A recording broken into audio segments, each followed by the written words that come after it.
Yes, modern science. There we go. Good morning, everyone. My name is Mike Fonseca. I'm the president of the First Flight Society.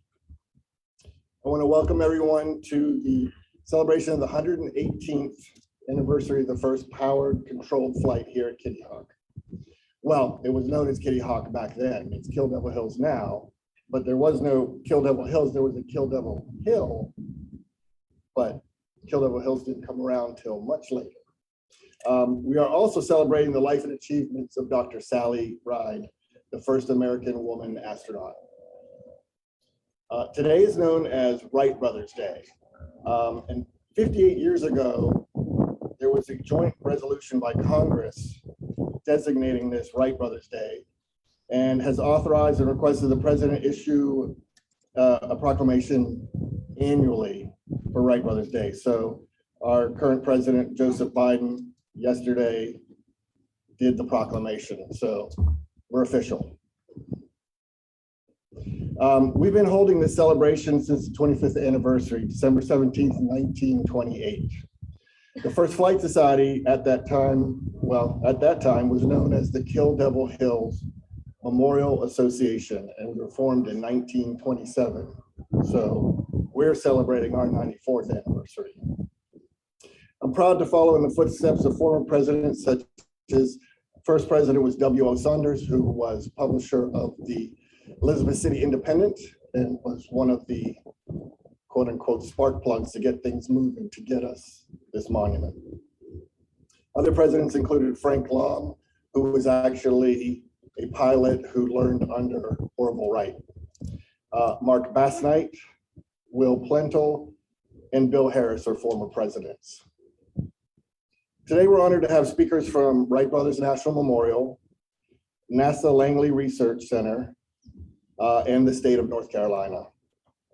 I want to briefly mention our 20 and 21 honorary members. Obviously, today's big focus is going to be our Paul E. Garber Shrine honoree, which is Sally Ride. But last year, unfortunately, we were unable to have this event live. It was virtual.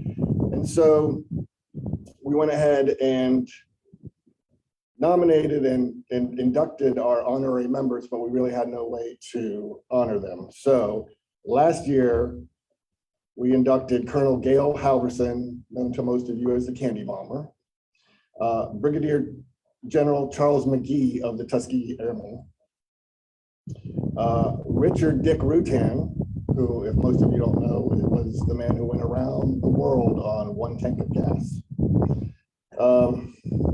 Sean D. Tucker, who's an aerobatic champion, Patty Wagstaff, who's an aerobatic champion. Those are the 2020 nominees and honorary members.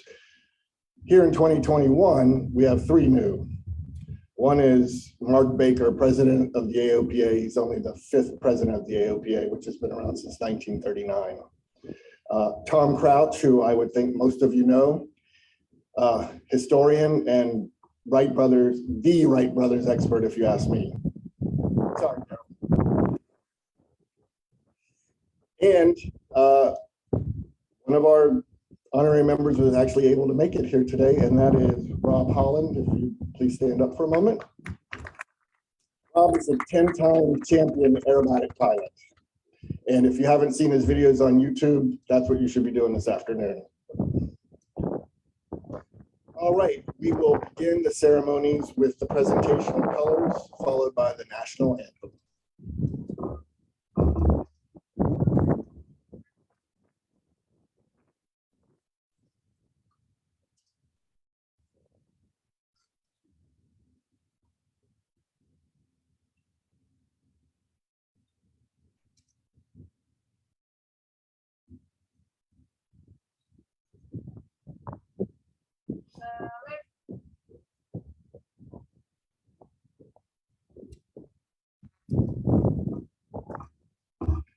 And now singing the national anthem is Graham Otten.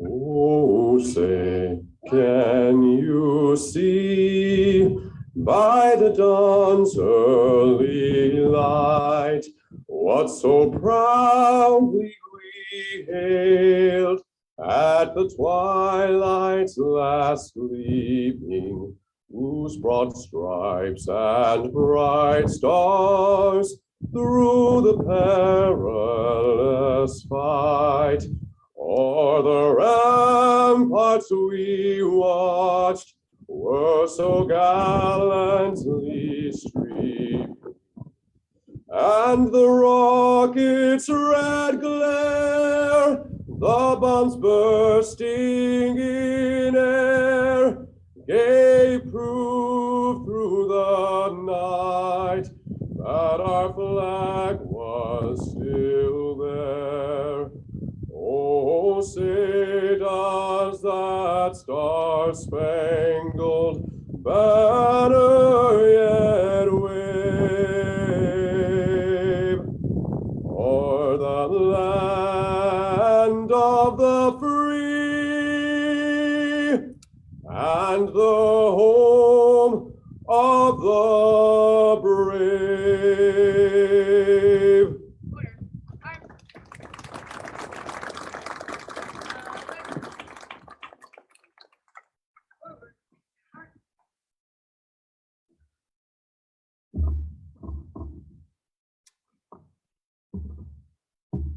All right, thank you to the Camden High School ROTC Color Guard, and also to Graham Otten for that beautiful rendition.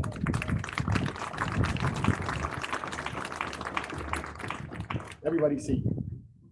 Everybody sit. How about that? Be seated, sit. You know what I'm talking about. So we're now going to have the invocation by Father Nathan Finnan, rector of St. Andrews by the Sea Episcopalian Church.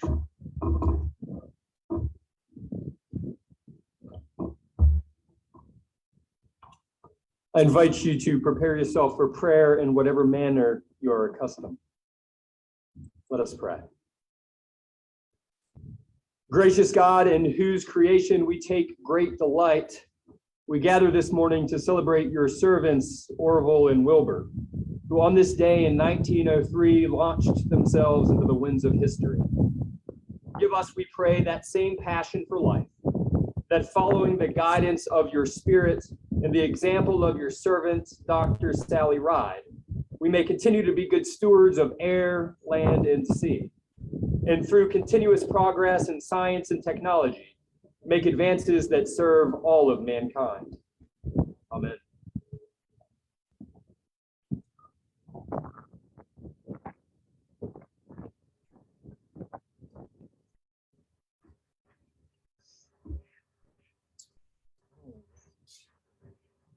Now we're going to get to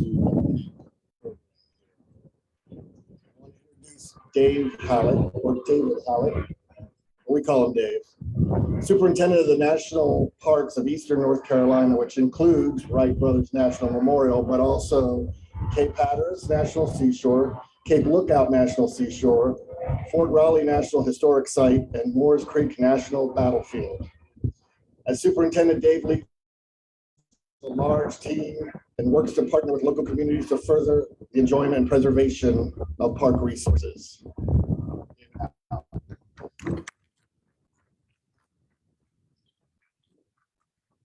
Good morning.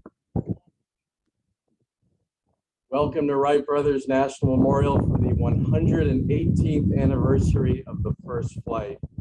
I'd like to acknowledge some of our special guests here today. I understand some of them may be on their way as well.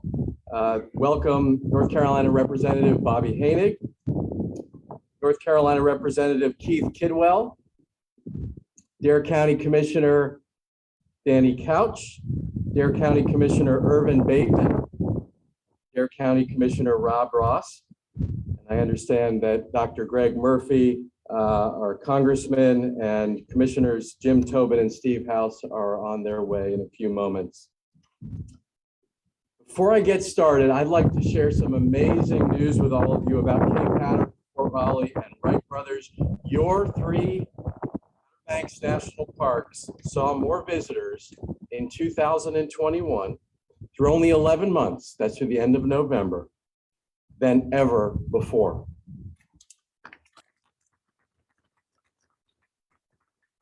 And if I can get one more round of applause for our National Park Service staff that helped me manage these parks.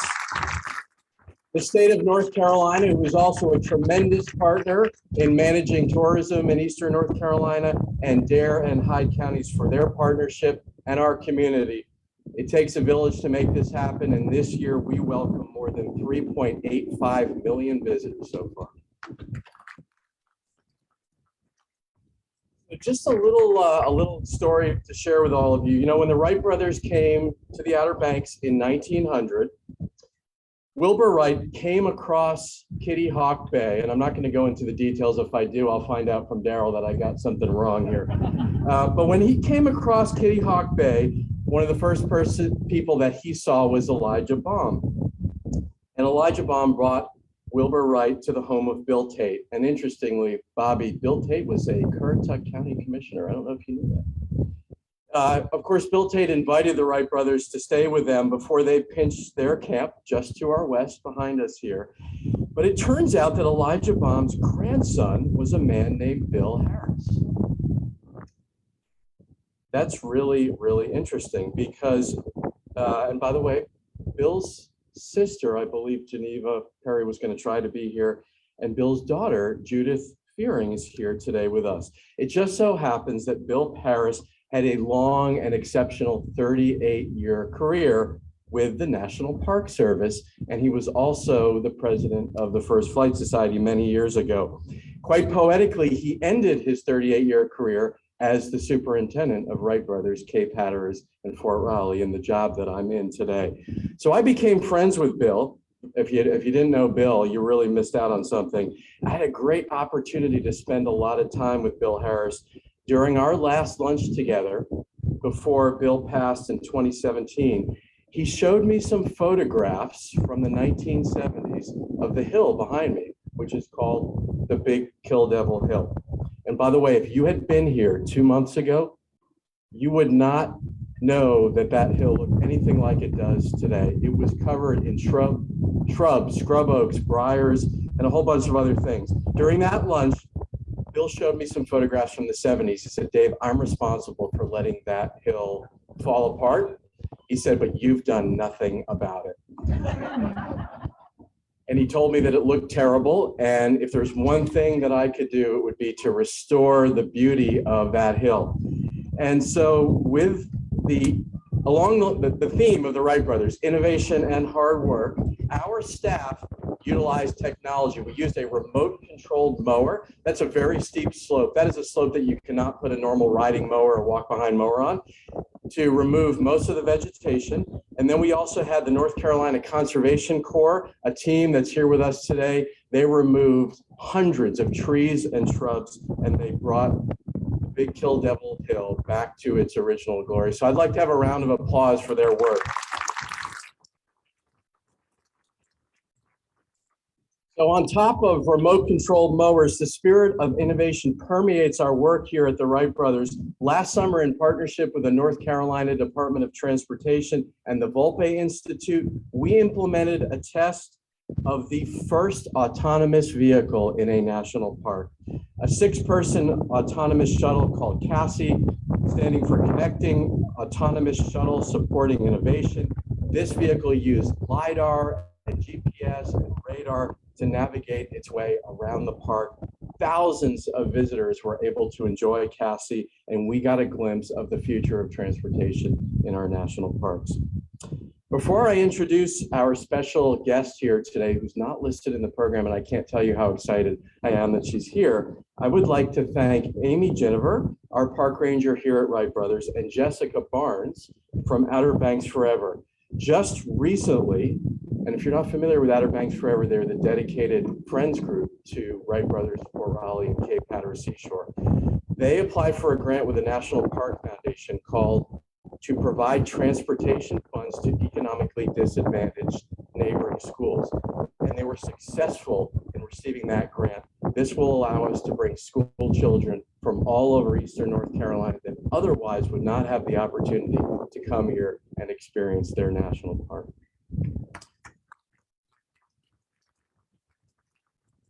So now it is my pleasure to introduce a very special guest to all of you.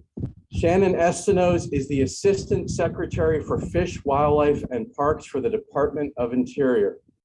The Assistant Secretary oversees the entire Fish and Wildlife Service and National Park Service. The Fish and Wildlife Service conserves more than 150 million acres across 568 fish and wildlife refuges in the United States. The Department of Interior also has the National Park Service, of which I work for, which conserves more than 85 million acres among 423 national park units. That's a pretty big portfolio. Prior to being appointed to her current position, Shannon served as the Chief Operating Officer and Vice President of Policy for the Everglades Foundation. Previously, Shannon served as the U.S. Department of Interior's Director of Everglades Restoration Initiatives and the Executive Director of the South Florida Ecosystem Restoration Task Force. Her previous professional roles also include Executive Director of the Environmental and Land Use Law Center, the Everglades Program Director of the World Wildlife Fund, the Suncoast Regional Director of the National Parks Conservation Association, and she served 3 terms as the National Co-Chair of the Everglades Coalition. Shannon's public service includes appointments to Florida Governor Lawton Child's Commission for a Sustainable South Florida, Governor Jeb Bush's Commission for the Everglades, the Governing Board of the South Florida Water Management District, and the Water Resources Advisory Commission and Broward Water Resources Task Force. Shannon is a 5th-generation native of Key West, Florida. She holds degrees in international affairs and civil engineering from Florida State University. It is an honor to welcome Assistant Secretary Estinos to Wright Brothers National Memorial.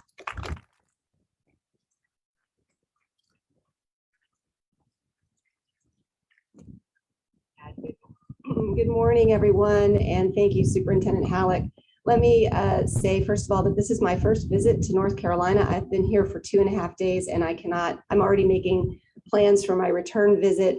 I have not only been just awed by the landscapes and the coastal environments here, but I have been so warmly welcomed, and I am so, every person I have met has not only been just warm and friendly, but has also just told me that I have to come back and spend lots more time because there's just so much more to see. And I know that they're right about that. I also want to congratulate you because you have scored, I think, one of the most talented and passionate leaders in the National Park Service in Superintendent Halleck. So we're really, I want to, I've known Dave for a long time, and I just want you to know how fortunate you are because he truly is an incredibly talented leader. So I'm incredibly thrilled to be here with you this morning. I've been told by our locally elected officials that this weather is is typical for December. And so I feel like I could come back next year and I know what to expect. The Department of the Interior, of course, is a proud steward of so many public lands here in Eastern North Carolina that conserve important coastal habitats, but also that preserve America's history and America's stories. And that's certainly this site. I know how proud now North Carolinians are of their national parks and national wildlife refuges. Within just a few hours from here, we steward 9 national wildlife refuges and 3 national parks. And certainly the national parks here are really marked by first accomplishments. Not only the first accomplishments we're going to celebrate this morning, but the first establishment of a national seashore is here as well. So it's just incredibly wonderful to be with you and to be part of the 118th anniversary of the first powered flight by the Wright brothers. It is, I'm so grateful to be part of this tradition, which has gone on for so very long and is so special, I'm sure, to the local community and to the country. The Wright brothers, gave the world the gift of flight and really gave everyone who came after them a future that was unimaginable before their accomplishment. And none of us, there's not really a person on the planet who isn't touched by their accomplishment. There just are very few people who have ever lived who can say that their accomplishment change the world in a way so fundamental as the Wright brothers did. Let me say that when I learned that the First Flight Society was going to honor Dr. Reid, I was even more excited about coming to participate. I was 15 years old when Sally Ride became the first woman to be an American astronaut.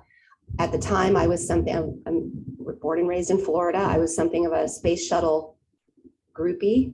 And I had, at that age, I was in 10th grade, I think, I had posters of the space shuttle in my room, along with Star Wars posters and all the things that 15-year-olds back then had. And you know, a few years later, when I would decide to study engineering myself, I didn't really have to blaze any trails because people like Dr. Reid had already blazed them. And that's what this site is all about, is trailblazing. That's what the Wright brothers did. That's what Sally Ride did, and I'm deeply honored to be part of today. The last thing I'll say is just, you know, I look around at this beautiful site. I look at this incredible visitor center, which itself is a historic structure and a wonderful example of mid-century modern architecture. And I'm just so struck at what incredible assets we own as a people in our national parks, and how I just want you to know how committed we are to protecting these sites for this generation, for future generations who are with us today and who will come after us. And we want to invest in them. We want to protect them. And I am so grateful that the Park Service has so many friends here today. So with that, thank you again. And it's a pleasure to meet all of you. Thank you.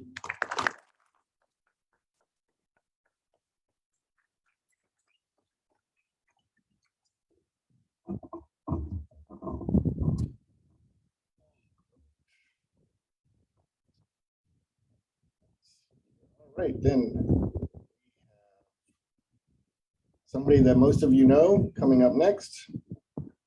That is Daryl Collins, who is a historian, First Flight Society lifetime member, and most everybody knows him from the park. But I will say, besides Tom Crouch, Daryl Collins is the man when it comes to knowing everything you need to know about the Wright brothers and their time here. So let me introduce Daryl Collins.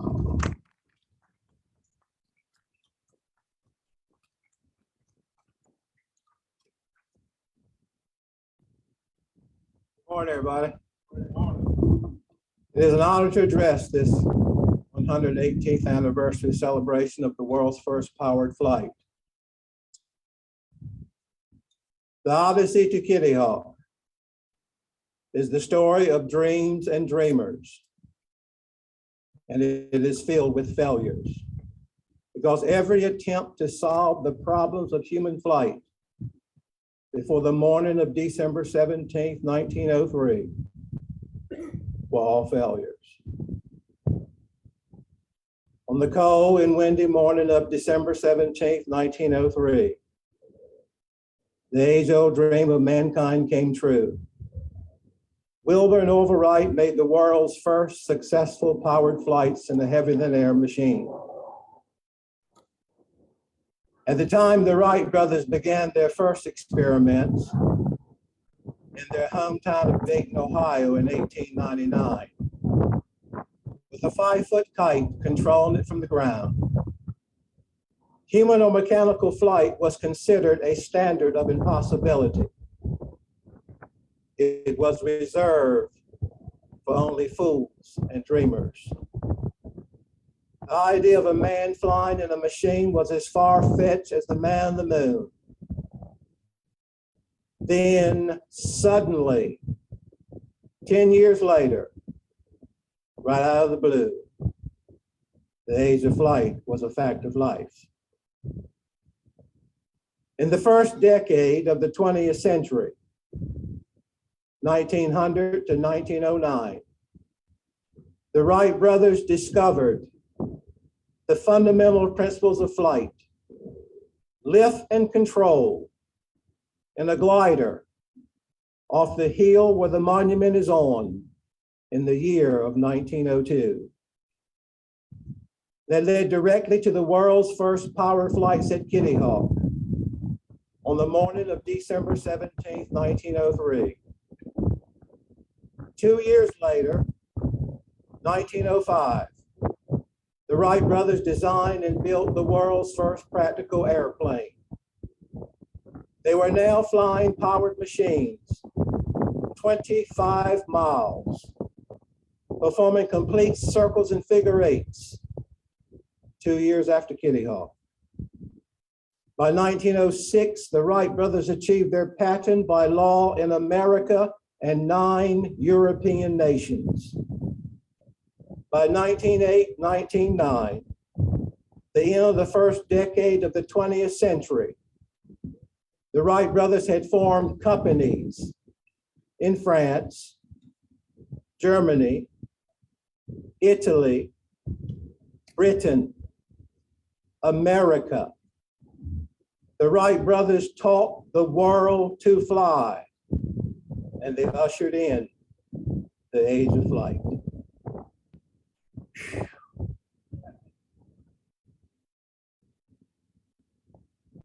110 years ago, Wright returned to Kitty Hawk, North Carolina for their last field experiment.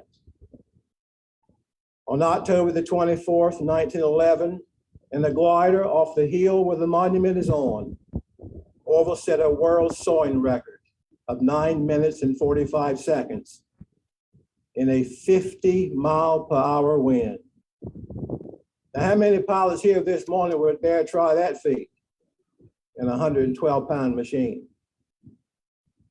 The Wright brothers' glider experiments had now come full circle, ending at the exact same spot where Wilbur Wright made their first glider flight in October of 1900, doing what they truly loved the most, gliding off the slopes of Big Kill Devil Hill.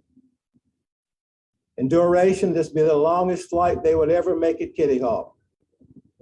And just like the power flights of 1903 changed the world forever, the glider flights of 1911 was once again the dawning of a new era in the history of mankind, the beginning of the age of soaring. This would be the last great milestone in aviation Wilbur Wright would ever live to see. And he would never again return to the windswept sands of Kitty Hawk, North Carolina. 7 months later, after a trip from Boston, he fell ill with typhoid. And after a 4-week battle, he quietly slipped to the great beyond. Wilbur was 45 years old. Wilbur would never really recover from his brother's death, even though he outlived Wilbur by 36 years. There were no more great inventions, no more genius thoughts, because when Wilbur Wright died, Wilbur Wright died too.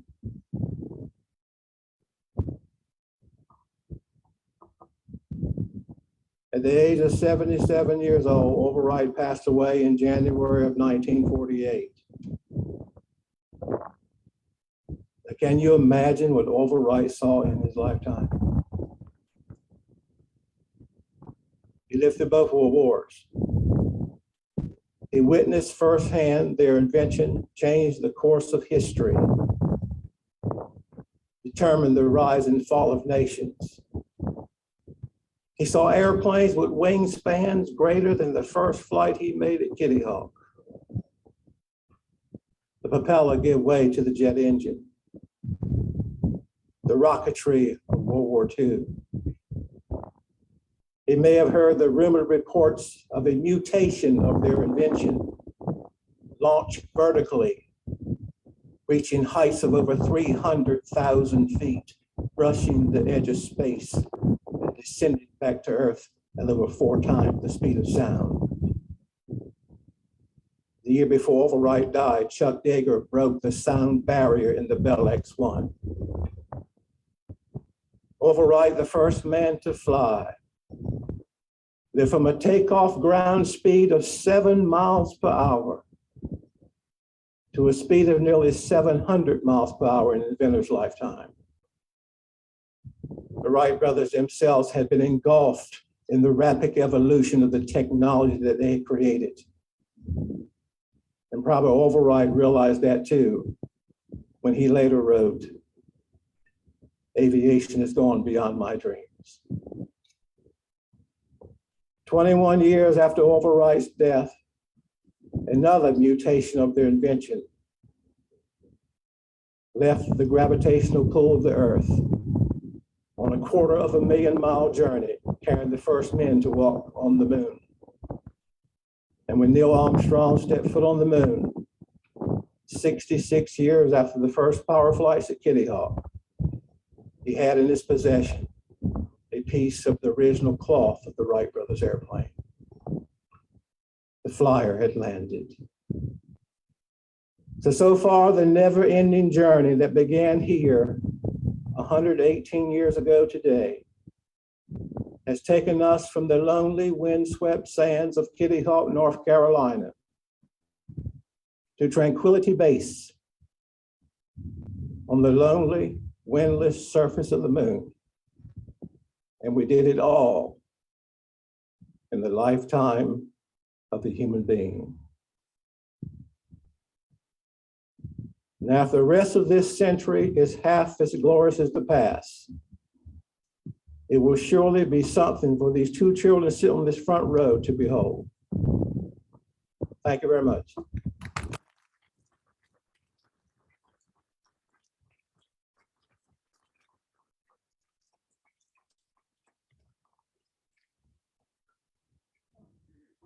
All right, now we're going to continue with one of our park rangers is going to share what Sally Ride and her life means to her. This is Elizabeth Hudick, who is a supervisory park ranger here at Wright Brothers National Memorial.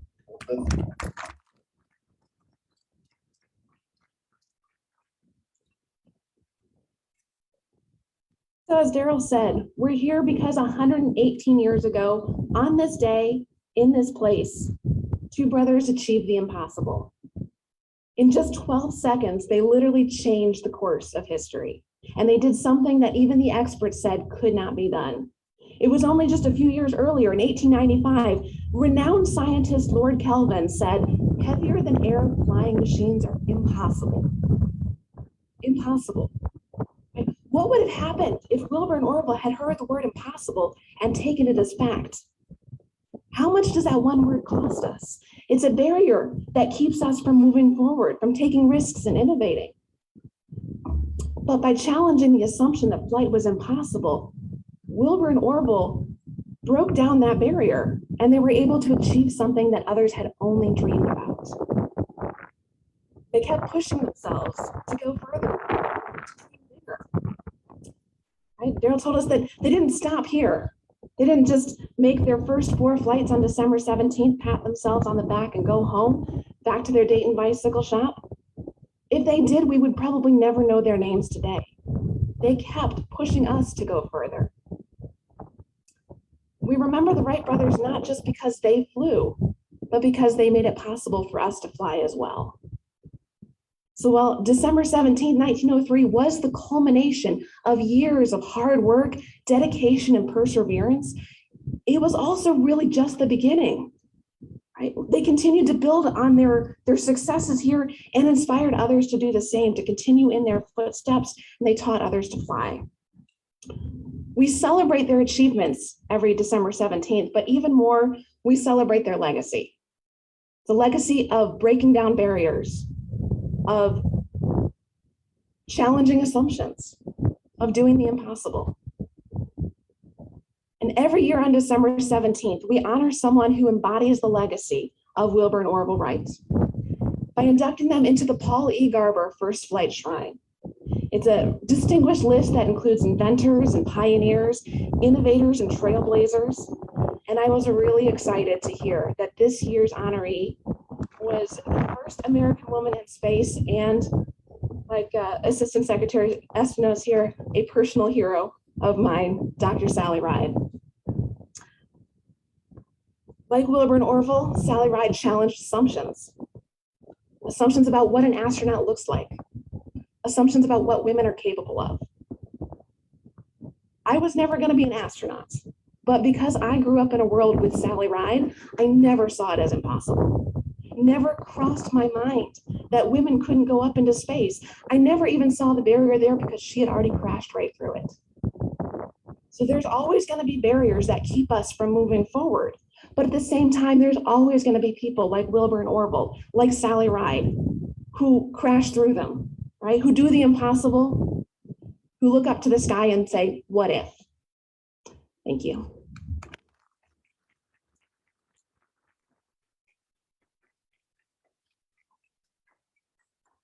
Thank you, Elizabeth. All right, we are now at the, well, we're already in it, obviously, the honoring Sally Ride portion of the program. So it is my honor to introduce Reid Wilson. He's been the Secretary of the North Carolina Department of Natural and Cultural Resources since January 1st, 2021. Governor Roy Cooper nominated him and he was confirmed by the state Senate.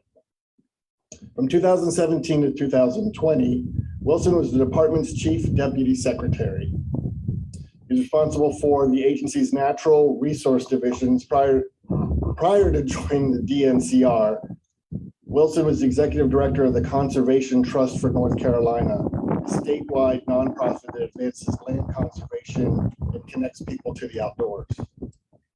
Secretary Wilson has more than 3 decades of experience in government and nonprofit leadership, including nearly 8 years in senior roles at the U.S. Environmental Protection Agency. Wilson is a graduate of Grinnell College in Iowa. He and his wife live in Raleigh, and both of their children attend state universities in North Carolina. Reid Wilson.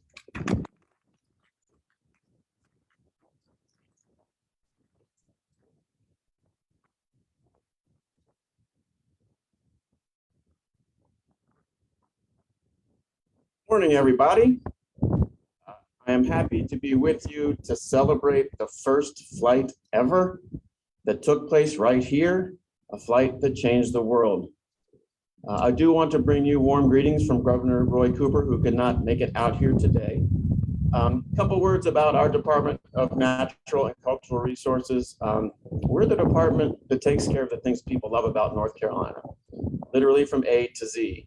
Arts, zoo, and a whole lot of other things in between.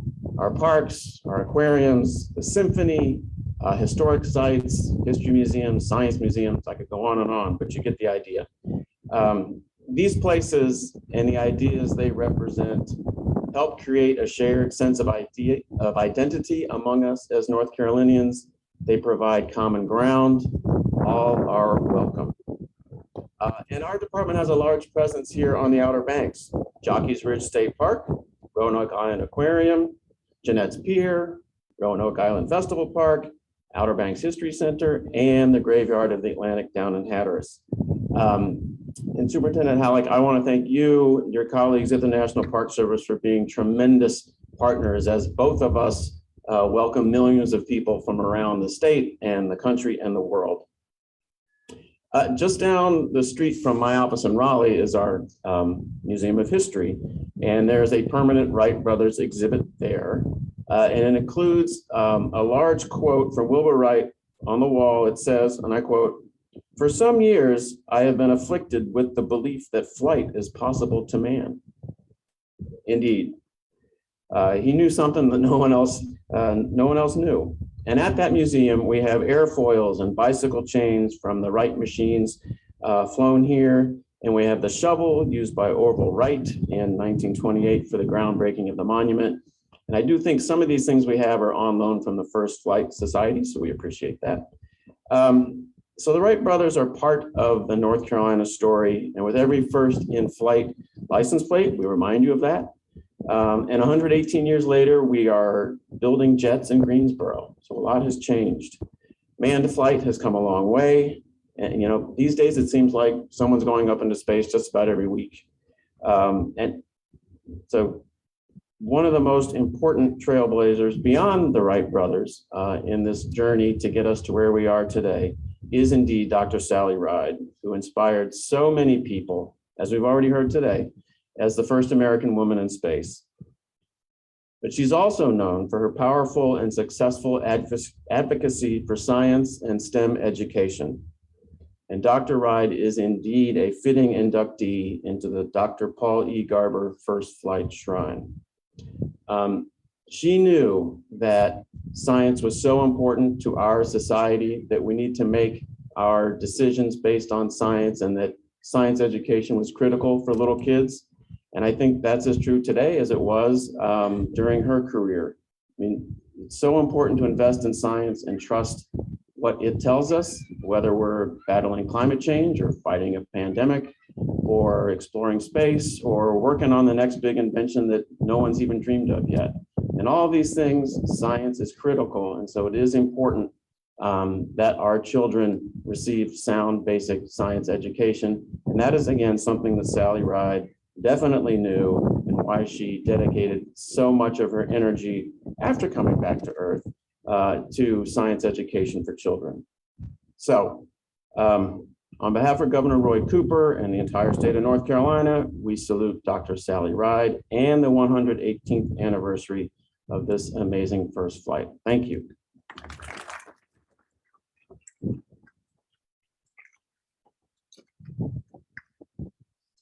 All right, now we're going to continue. Let's see here. Now we've got NASA represented. So I'm proud to introduce David Mcgowan, who is the Center Chief Engineer at NASA Langley Research Center right down the road.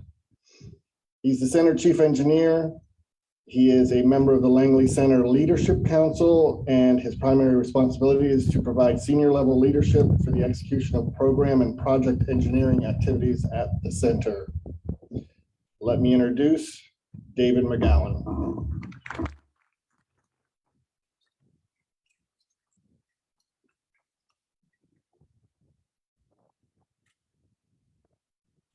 Good morning, everybody. How are you doing? Great day, great weather. Thanks for that.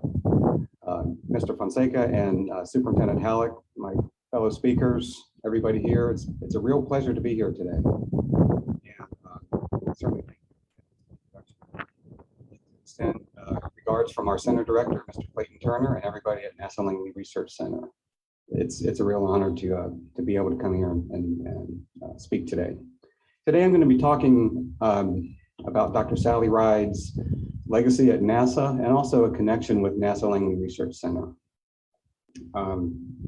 As you've already heard, we all know she was the first U.S. woman in space, 2 space shuttle missions, and I think more than 343 hours in space she spent. However, a couple of themes that I wanted to talk about.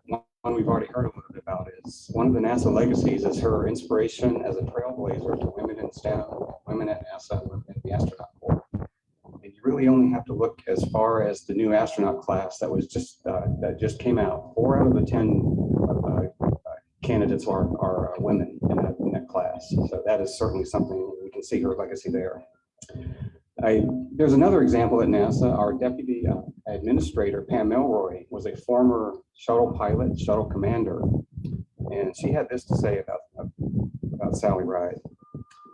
She said, I knew I wanted to be an astronaut from watching the Apollo astronauts land on the moon, but Sally cemented the belief inside me that I could do it. She paved the way for women to work in space and made it so much easier for other women to follow where she led.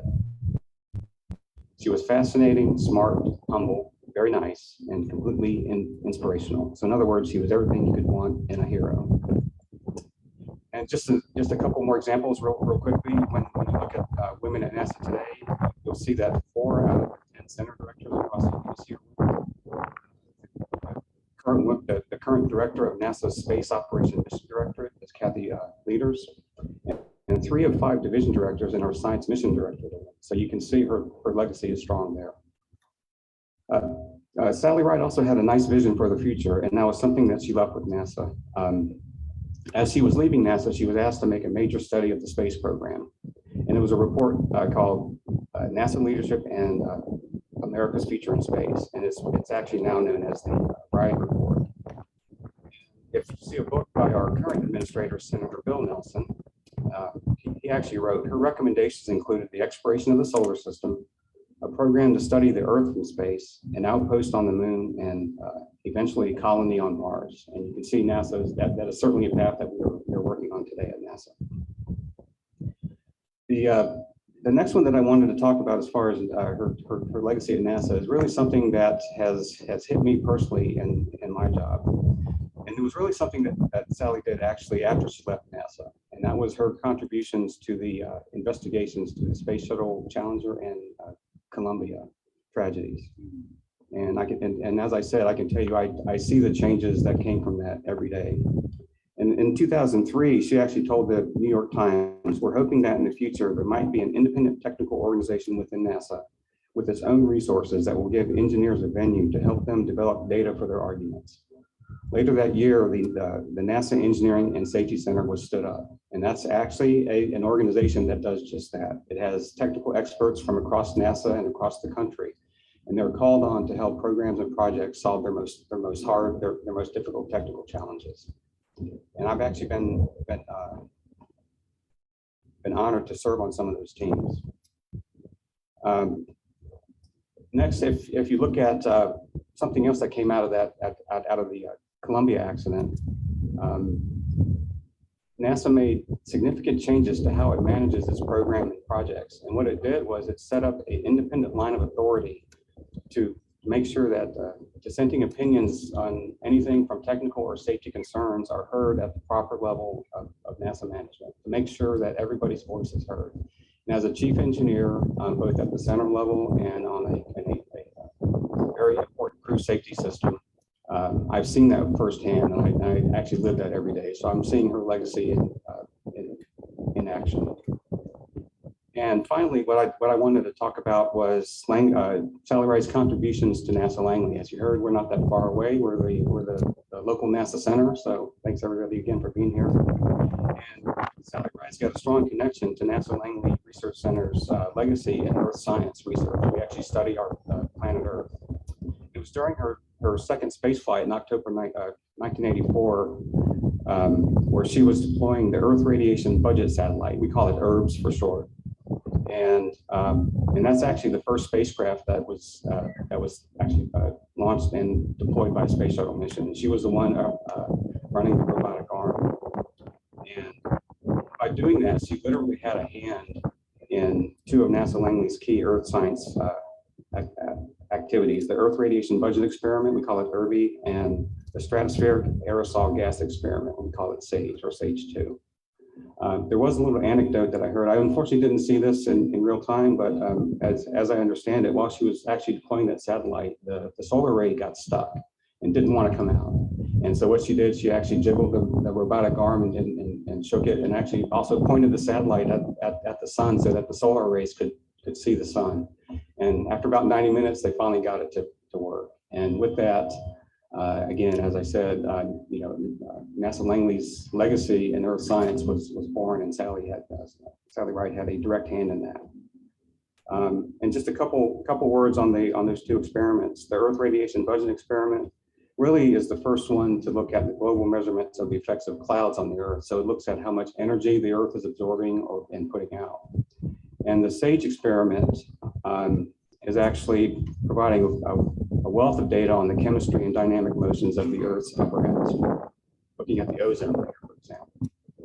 And if you talk to our Deputy Center Director, Mr. Dave Young, who also used to run our science directorate, what he'll tell you is the Earth Radiation Budget Experiment and SAGE-2 were really the start of accurate long-term climate records, so the foundation of the understanding of our planets.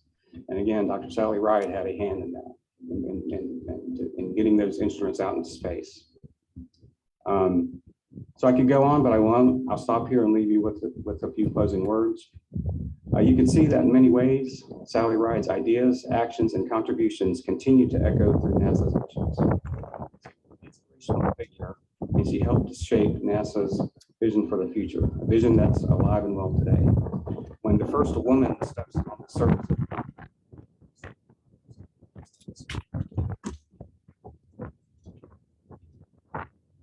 human walks on Mars, Sally Wright helped clear the path of that achievement. She faced challenges with determination and spirit, as well as concern for the betterment of humanity. She is a true hero indeed.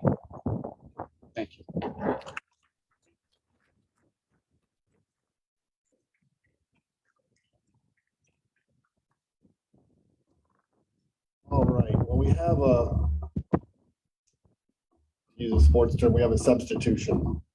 Unfortunately, Morgan Apple of the Sally Ride Science Center in San Diego was unable to make it. But we have former First Flight Society President Mike Smith here to read his remarks. He was kind enough to send them along. And so we're going to pretend it's almost like an audio book. Everybody knows him as Moose. There's Mike Smith.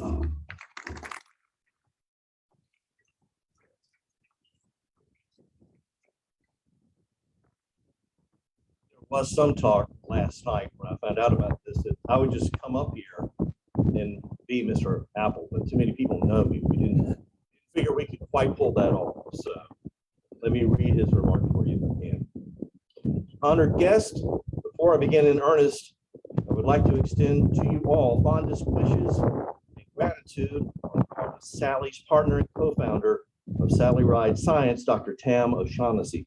Tam unfortunately could not join us this day, but asked if I might speak on her behalf. She wanted to let you know that Sally loved the history of how Orville and Wilbur Wright worked tirelessly to build and fly the first airplane. They were true pioneers, dreamers, and innovators. Sally believed in these ideals since she was a young girl. When Sally became an astronaut, she loved to fly in the sleek, white NASA T-38 jets. But she rode in the navigator's seat, not the pilot's seat. So Sally learned how to fly. Pilot's license, at least a Cessna 150, so she could soar in the sky as often as possible. She kept the ripped piece of the shirt she wore the day of her first solo flight on December 30th, 1980. Sally would be thrilled and deeply honored to be inducted into the Paul E. Garber First Flight Shrine. Indeed, she would, as we are at Sally Ride Science, the academy that bears her name. As Sally celebrated the trailblazing legacy of the Wright brothers, so too do we celebrate hers today within gliding distance of their fabled first flight. When one considers Dr. Ride's place in history, it is typically within the pantheon of aviators and astronauts where she rightly belongs. But let us not forget that Sally was among the earliest and brightest stars within the constellation of STEM educators before the approach became ubiquitous and pervasive at schools and within communities. And this too represents a significant part of Sally's life that warrants acknowledgement and celebration. Her research, teaching, and service as a professor of physics at UC San Diego. In speaking of his childhood, Orville Wright remarked that we were lucky enough to grow up in an environment where there was always much encouragement to children to pursue intellectual interest, to investigate whatever aroused curiosity. Sally and her campus compatriots clearly understood the significance of those compelling words, especially as they pertain to the exposure to and the immersion in the sciences. She was also keenly aware that far too many children and young adults across the United States, young girls, those living in poverty, and historically unrepresented minorities, among others, opportunities to do the same were fleeting, few, and far between.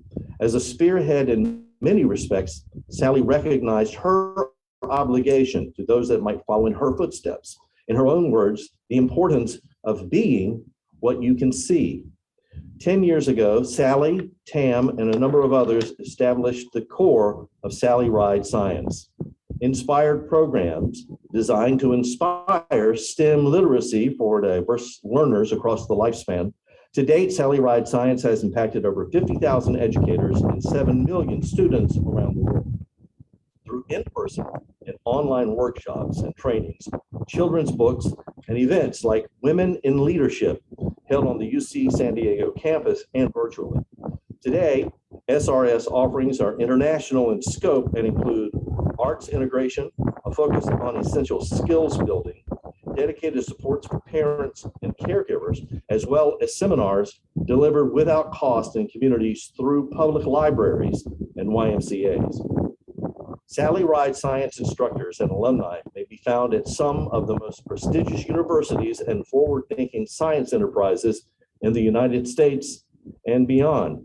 These are children, young adults, and professionals who reflect the diversity of the human condition in every sense of the word. As stewards of this work and proverbial keepers of the flame, we at SRS are steadfast in our commitment to providing robust learning environments akin to those described by Orville Wright those many years ago. So too are we dedicated to the work of being what you can see. And as I share in this great honor with you all, I believe we've made important strides toward this objective, as well as truly seeing with an increasing degree of clarity what one can be. And that is an important legacy. Again, on behalf of Sally Ride Science and all of us at the University of California, thank you to the First Flight Society for this great honor you have bestowed upon Dr. Sally Ride.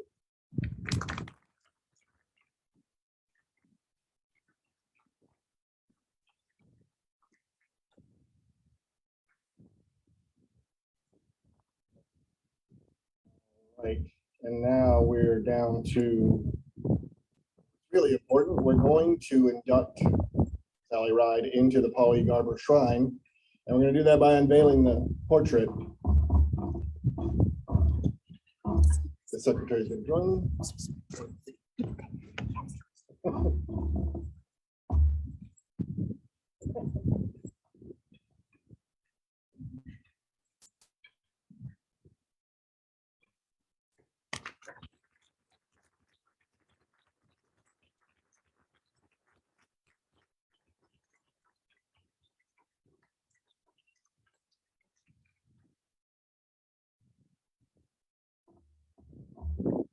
Anyway, this portrait is going to be on display in the visitor center for the next year until next December 17th. I also want to thank the artist, Greg Cavalick, who has done our paintings for more years than I can count, and he does a great job. So if you haven't been there before, make sure you visit the visitor center, go inside. There is an actual section called the Garber Shrine. We also have a monitor that shows kind of a PowerPoint of all the previous paintings that we've had, because we've been doing this since 1966. Well, that concludes the actual presentation. Our next thing that we're going to do is move over to the marker over there, the monument, and we're going to do the wreath presentation by the Descendants. So I invite everybody to, I'm not going to go anywhere, thank you. we got it strapped down this time. 2 years ago, it did a face plant. We said, we're not doing that again. So I invite everybody to go over to the marker, and we're going to go ahead and do that ceremony. Everybody can kind of hang out, and then after that ceremony at 10:35, we should have a flyover. Thank you, everybody. I appreciate you coming.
Hi, everyone. Welcome to the ceremony in Dayton, Ohio at Wright Air Force Base. We'll be starting momentarily, so stay with us. Well, good morning, everybody. And finally, after several years of no sky, we have a blue sky. It's been years. And we're outside instead of inside. It's not icy, raining, snowing, so how about that? Anyway, good morning and welcome to the annual first powered flight ceremony.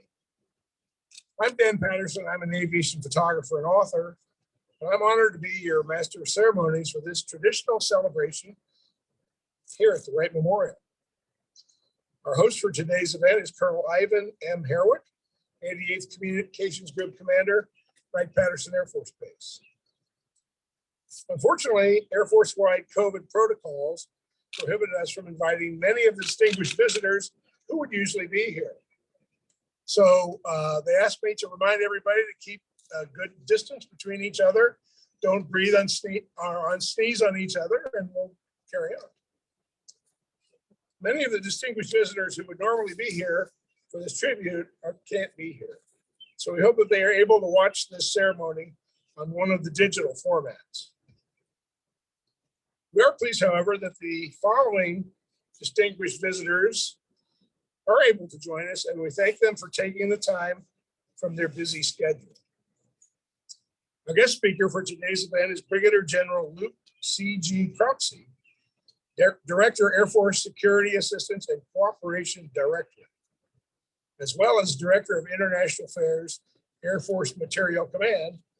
And he is joined here by his wife, Heather Crouksey. Representing the Wright family, we're old friends, Ms. Amanda Wright Lane, great grandniece of the Wright brothers, and her husband, Don Lane. Thanks for being here. Also with us, Life Cycle Management Lieutenant General Sean Morris. Superintendent of the Dayton Aviation Heritage National Historical Park, Mr. Kendall Thompson. The Vice Mayor, City of Beaver Creek, the Honorable Don Adams. The Mayor, City of Fairborn, the Honorable Paul Keller. The Mayor, City of Riverside, the Honorable Peter Williams and his wife, Rebecca. And Greene County Commissioner, Mr. Richard Gould. Ladies and gentlemen, we will continue today's activities with the playing of the national anthem by the Air Force, United States Air Force Band of Flight musicians, Staff Sergeant Chris Hansen, and Air Force and Airman First Class James Nuffer, followed by the invocation by Chaplain Thomas E. Fusel.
Thank you.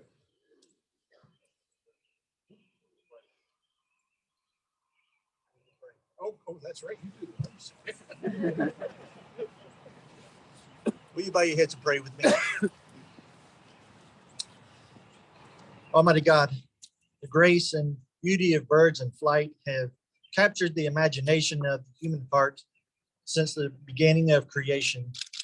With the eyes fixed heavenward, pioneers of flight have walked on the wings of the wind and made the clouds their chariots. Today, we celebrate the 118th anniversary of the Wright Brothers' first powered flight. With their wings, a dream has been fulfilled. With their engineering imagination, their vision was lifted from the ground to the sky and beyond. We thank you, O Lord, for their ingenuity and willingness to take chances with a little-known machine, how it might behave in the atmosphere, and its potential to change world history. Encourage us, O Lord, to be inspired by Orville and Wilbur Wright. Help us to reach new heights, not only in altitude, but also in spirit and righteousness. Minister to us through this ceremony today and beyond, that we may not only teach others to fly, but also to soar on wings as eagles. And as much as it must have felt to see that aircraft lift off the ground and stay aloft, give to us the sense of awe of your presence today. And may your spirit guide us upward to be better airmen and citizens of our world. This I pray in your holy name. Amen. Thank you, Chaplain Fuzel. I apologize for getting out of order.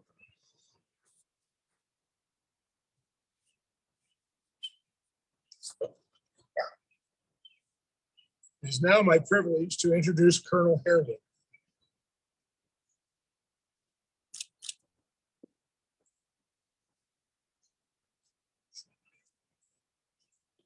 Good morning, everyone.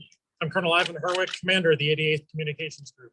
And on behalf of my boss, Colonel Patrick Miller, the installation commander, thank you for taking the time to be here this morning to celebrate the 118th anniversary of sustained, controlled, powered flight. Well, it's not the snow of last year, and thankfully, not the rain and wind of yesterday.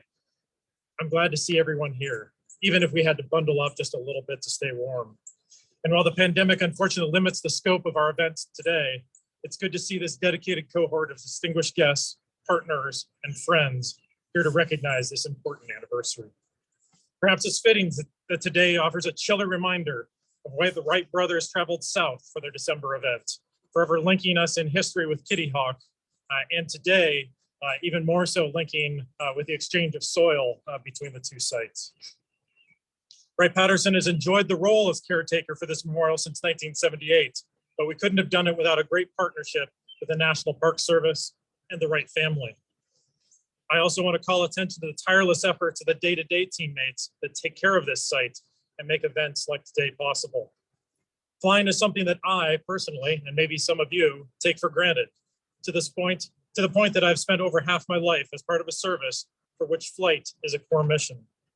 So when I look at today's military and civilian aircraft, like the C-130J we'll see flying overhead shortly, and see how advanced aircraft have become, it's sometimes hard to believe that the seminal event that we're here to recognize was only 118 years ago.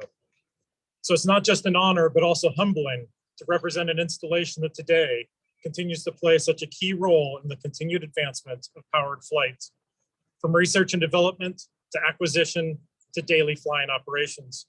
Wright-Patterson stands upon the legacy of two ingenious, arguably self-taught engineers that had the wits and dedication to do something that many thought was impossible. And a stone's throw from this site, this generation's ingenious engineers are building on that legacy and solving new problems for flight that many would think are impossible. I'm honored to share the podium today with Brigadier General Cropsey, whose organization is integral to international relationships that help others leverage that legacy of powered flight that the Wright brothers started over a century ago. So we appreciate you taking the time to share your thoughts with us today. So again, thank you for everyone. Thank you to everyone for being here today, those in person and those taking advantage of the virtual options, with a special thank you to the Wright family for joining us today. Thank you.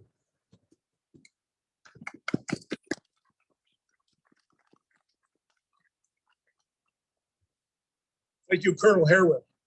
It's now my honor to introduce Brigadier General Luke C.G. Cropsey. Brigadier General Cropsey is the Director of the Air Force Security Assistance and Cooperation Directorate, as well as the Director of International Affairs, Air Force Material Command, Wright-Patterson Air Force Base, Ohio. The directorate is AFMC's Foreign Military Sales Enterprise focal point, charged with administering a more than $225 billion security assistance portfolio supporting 116 countries and NATO organizations. General Thompson.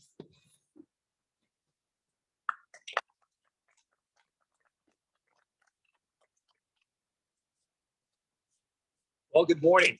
And let me add my welcome to Mayor Keller, Mayor Williams, and Mrs. Williams, Vice Admiral Adams, Mr. Gould, and Mr. Thompson, as well as my boss, General Morris, and of course, Ms. Wright Lane and Mr. Lane. Thank you all for attending this morning.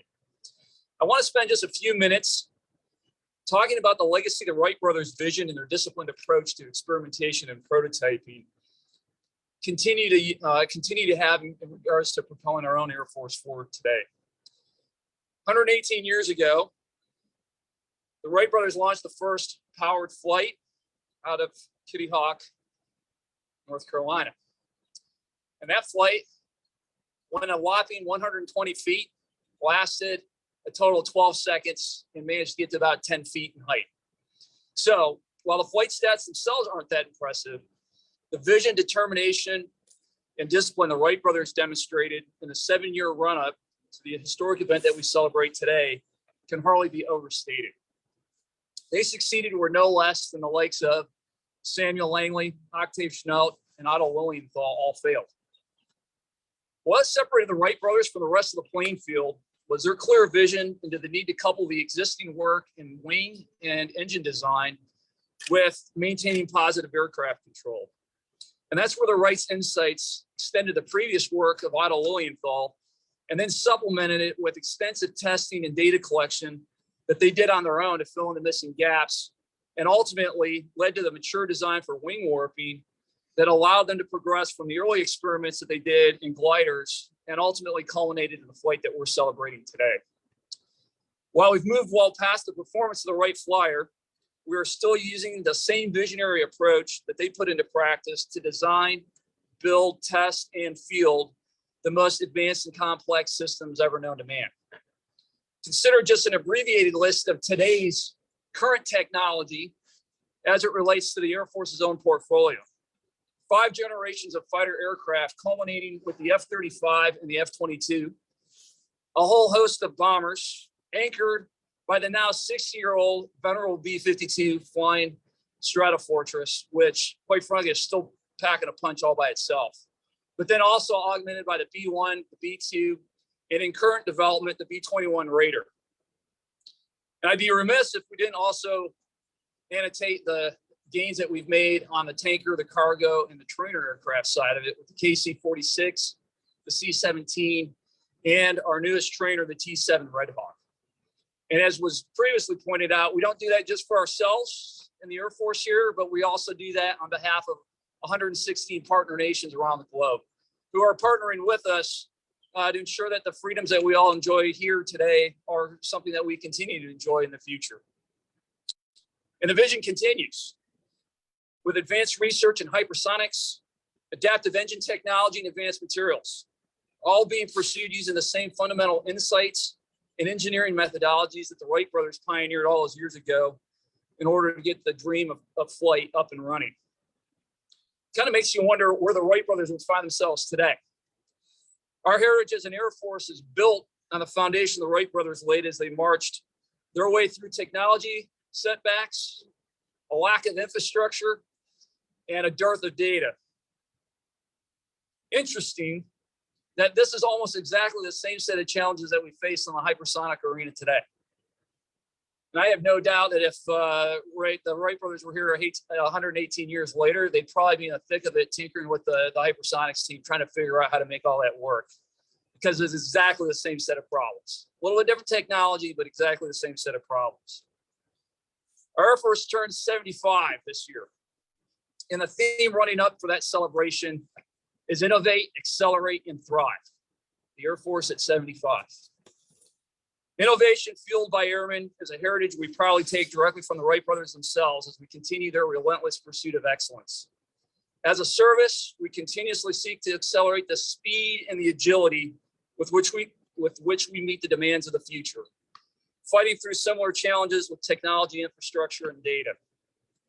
And we thrive as the world's greatest Air Force because we stand on the shoulders of giants like the Wright brothers, who have gone before us and solved many of these same problems. So today, as we honor the Wright brothers and the Wright family, let us remember where our inspiration came from, Brothers Wilbur and Orville. And let us continue to build on the legacy they left us as we innovate, accelerate, and thrive into the future. I can't even imagine what they'll say in another 118 years, given the mind-boggling advances that we've made in the past 118 years. Thank you, and I look forward to the rest of the ceremony.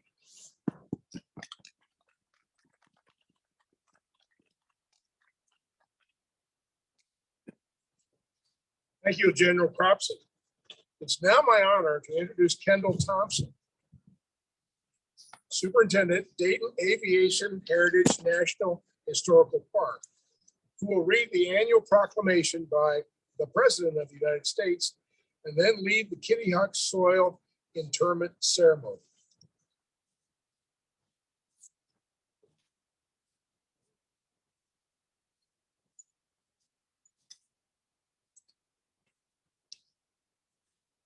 A proclamation on Wright Brothers Day 2021. On December 17th, 1903, Wilbur and Orville Wright achieved a feat that humankind had dreamed of since time immemorial, a sustained, controlled, powered flight that opened the skies to all humanity. Today, we honor the extraordinary achievements of the Wright brothers and celebrate their enduring contributions to America's unparalleled leadership in flight. Many intrepid souls had tried and failed at what the two brothers from Dayton, Ohio, inventors, engineers, dreamers were able to achieve. After years of designing and testing and building the Wright Flyer in their hometown workshop, they launched it into flight from the sand dunes and wind of Kitty Hawk, North Carolina on that historic day, covering 120 feet in 12 seconds and taking humankind into a new era. The first flight made history, but it was only the beginning. The Wright brothers kept innovating. With every flight, they learned how to improve their techniques and their flying machine. As the flights lengthened, their acclaim grew, and they drew interest from people across the nation and around the world. The Wright brothers' unyielding dedication, creativity, and bravery gave birth to modern aviation, skyrocketing the nation's leadership in flight and inspiring generations of Americans to take to the skies. From Amelia Earhart's daring solo flights across the Atlantic and Pacific Oceans to the Tuskegee Airmen's heroic defense of our country in World War II, to brave astronauts who ventured to the moon and beyond, America's ingenuity and innovation has continued to soar to new heights. We were the first to break the sound barrier, the first to fly nonstop around the world. Today, we are developing more sustainable fuels and energy sources for the planet, technologies to coordinate increases in air traffic, and satellite systems that can clean up man-made debris in space. And we are harnessing our resources and knowledge from decades of flight missions to take on the existential threat of climate change. And 118 years after the Wright brothers' flight into history, earlier this year, the National Aeronautics and Space Administration's historic Perseverance mission launched the Ingenuity rotorcraft, a small helicopter 10 feet above the surface of Mars. It was the first powered, controlled takeoff and landing on another celestial body. Tucked beneath the propellers was a small cloth taken from the wing of the original Wright Flyer, which now resides at the Smithsonian National Air and Space Museum in Washington, D.C. The ground over which Ingenuity hovered is now called Wright Brothers Field, an everlasting reminder of America as a nation of possibilities. As we continue to build our progress in flight and space technology, we honor our hardworking pilots, air crews, astronauts, and aviation scientists that make flying possible across the globe. They represent some of the best of who we are as Americans, restless, bold, and optimistic.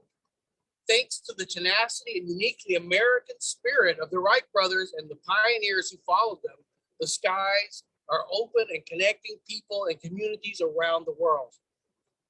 The Congress, by a joint resolution approved December 17th, 1963, has designated December 17th of each year as Wright Brothers Day and has authorized and requested the president to issue annually a proclamation inviting the people of the United States to observe that day with appropriate ceremonies and activities. Now, therefore, I, Joseph R. Biden Jr., President of the United States of America, do hereby proclaim December 17th, 2021 as Wright Brothers Day. In witness whereof, I have hereunto set my hand this 16th day of December in the year of our Lord 2021, and of the independence of the United States of America, the 246th, Joseph R. Biden Jr. Now I have to, have a plug for the Park Service here that I appreciate President Biden noting the ingenuity the Wright brothers filled at Mars, because if you come down to our visitor center, you can get a Mars stamp. Orville Wilbur Wright, as we've noted here today, they were famous for their ability and their success of getting off the ground, but really landing was one of the most important things they figured out. Following those flights 118 years ago, in their subsequent landings in Kitty Hawk and at Humphrey Prairie, after their return, Orville said, "When we returned to Dayton, we decided to build another machine with stronger landing gear." So it's important that we honor the soil that they landed on, both in North Carolina and here in Ohio. And to that end, our peers in North Carolina have sent us some soil from that hallowed ground. And I would like to ask Amanda Wright Lane, the great grandniece of Orville Wilbur Wright, to come up and help us ensure that the Wright Memorial, at least in part, rests forever on that soil from North Carolina.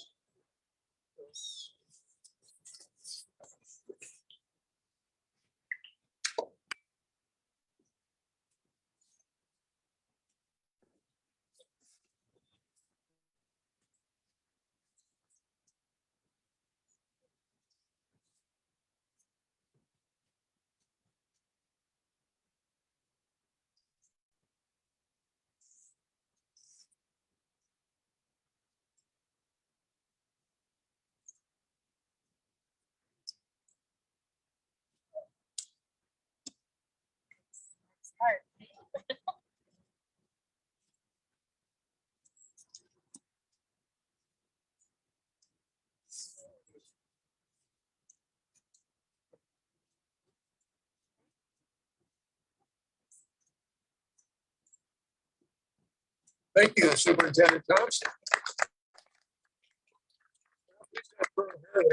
Joined by Amanda Wright Lane to commemorate this anniversary of man's flight. Laying up a wreath at Wright Brothers.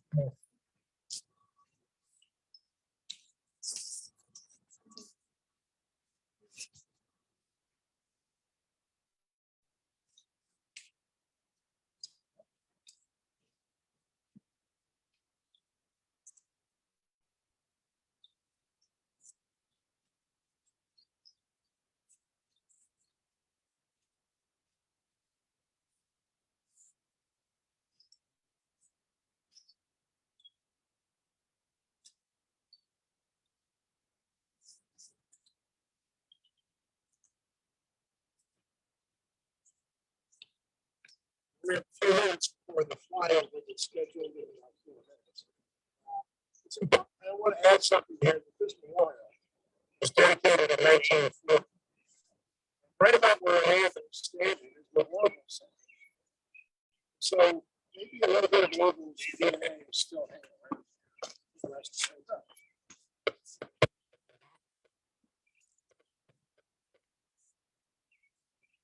Touch it.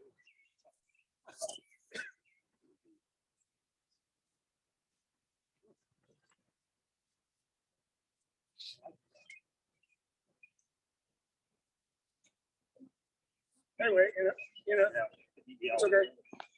In a few moments, when you look to the right, you'll see the C-130J Hercules from the 317th Air Wing of Dyess Air Force Base in Texas as it performs the ceremonial flyover of the Wright Memorial. We're lucky that we have a blue sky. We're not inside. These flyovers, when you're inside, are very anticlimactic, so we should enjoy it. Perhaps one of the Air Force officials that know more about the C-130 would like to say a few words about the C-130J. Does anybody want to volunteer? Hercules has been around a long time. You know that. Lockheed built those, and none of those know the C-130J is the latest version of the C-130 that we're going to be lucky enough to see here shortly. Can't believe we're actually at work. Let's see. That's words. C-130 Hercules is an American foreign turboprop military transport aircraft designed and built originally by Lockheed Martin. Capable of using unprepared runways for takeoffs and landings, the C-130 was originally designed as a troop, medevac, and cargo transport aircraft. Now the C-130 Hercules primarily performs the tactical portion of the airlift mission. The aircraft is capable of operating from rough dirt strips as the prime transport for airdropping troops and equipment into hostile areas. C-130 operates throughout the United States Air Force, serving with Air Mobility Command, Air Force Special Operations Command, Air Combat Command, U.S. Air Forces in Europe, Pacific Air Forces, Air National Guard, and the Air Force Reserve Command, fulfilling a wide range of operational missions in both peace and war situations.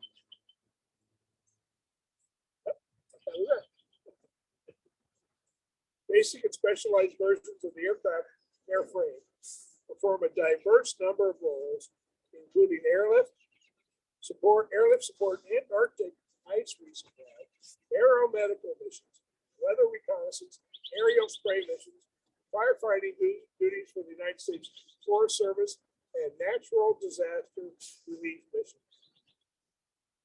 He is now the main tactical airlifter for many military forces worldwide.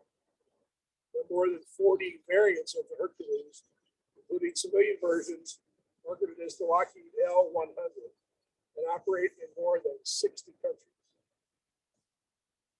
C-130 entered service in the United States in 1956. It's almost as old as I am, followed by Australia and many other nations. During its years of service, Hercules family has participated in numerous military, civilian, and humanitarian operations. In 2007, the C-130 became the 5th aircraft to mark 50 years of continuous service with its original primary customer, for which the C-130 is the United States Air Force. C-130 is the longest continuously produced military aircraft at over 65 years. It tells you that I'm older than that. The updated Lockheed Martin C-130J Super Hercules currently being produced. C-130J flying over today is from Dyess Air Force Base in Texas. It has been at Wright-Patterson Air Force Base this week, participated in aeromedical evacuation training exercises. It has a flight crew of 2 pilots, a loadmaster, and as well as a 5-person aeromedical crew consisting of 2 flight nurses and 3 medical technicians.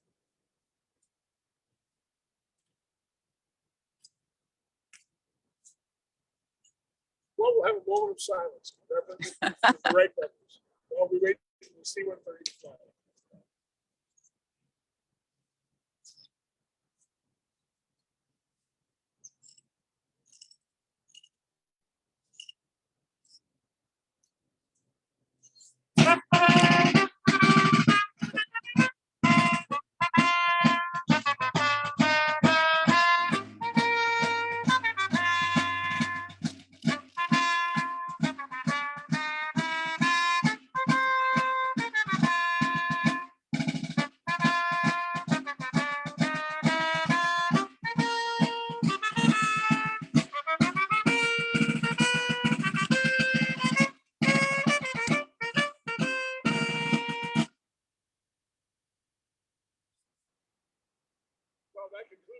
ceremony. We're not freezing.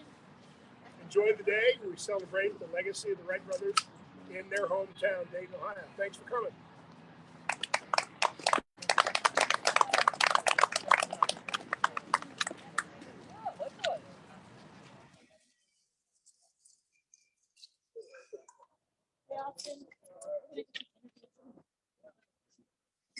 Thank you, everyone, for joining us at Wright Pat Air Force Base in Dayton, Ohio, for the live stream of the 118th anniversary of first flight.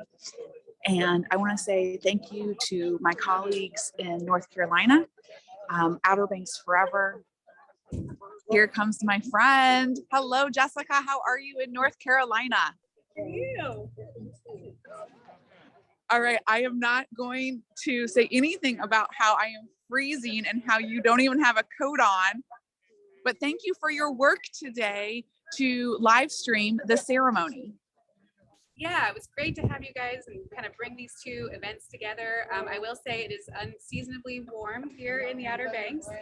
You may have noticed we had quite a bit of wind here today, so I could at some point today, but it's great to have everyone here. Our flight is happening right now. It's a little hard to see. I'm going to check it out. But yeah, this is a great day. Really great to honor this. So Jessica, I don't know if you got to see our plane either. It was a kind of a little bit behind the trees. It's when the band kicked up. We had a C-130 Hercules that's been in production for about 60 years, fly over. And I will watch your beautiful blue sky to see your flyover. I have to tell you that it makes me think a lot about, oh, here it comes. This is an old airplane. It is a World War II vintage trainer used to train pilots during the Second World War. That's what's happening here.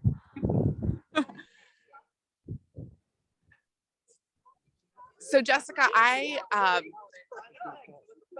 don't want to talk over your flyover, but I have to admit that this joint live stream is making me think a lot about coming to the Outer Banks.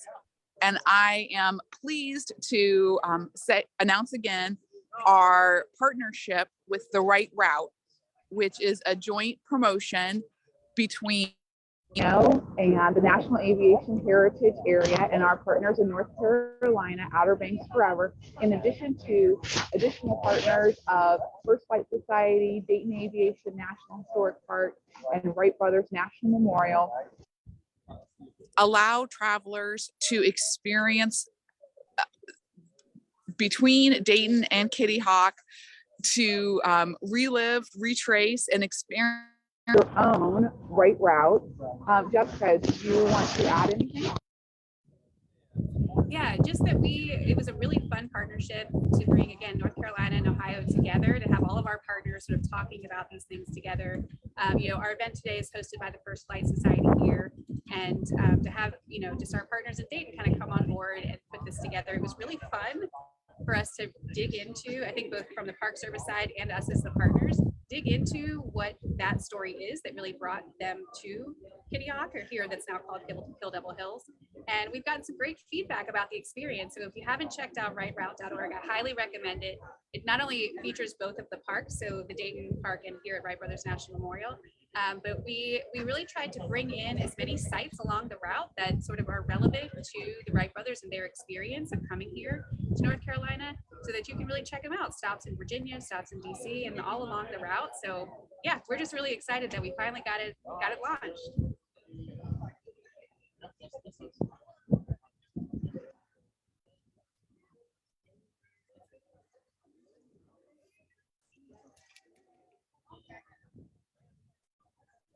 Well, I think our flyover is continuing to happen. Mackenzie, I'm not sure. I don't know if I can hear you right now, but we've got a couple of more planes coming. I know we have one more large plane coming, and so I'm just going to leave the feed live for anyone who wants to enjoy the rest of this flyover. But thanks everybody for coming, and thank you to our partners in Dayton for celebrating today with us.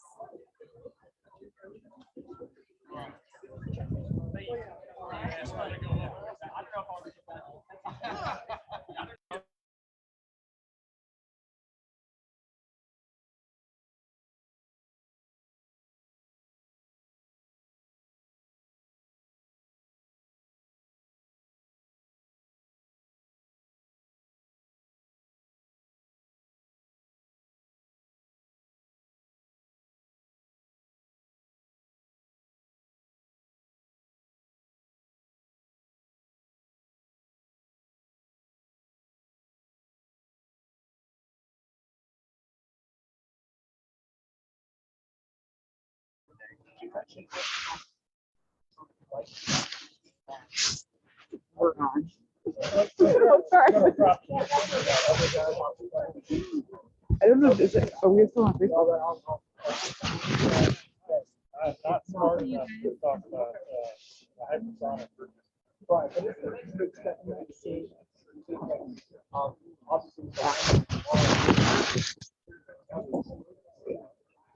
Oh, we are on? I think it's clear that the Air Force and the Space Force are going to have to roll. I'm here with the Captain Members, and there's some interviews going around us, so we're going to sign off and say goodbye from Dayton, Ohio. Thank you all for joining us today. Have a great rest of your Wright Brothers Day.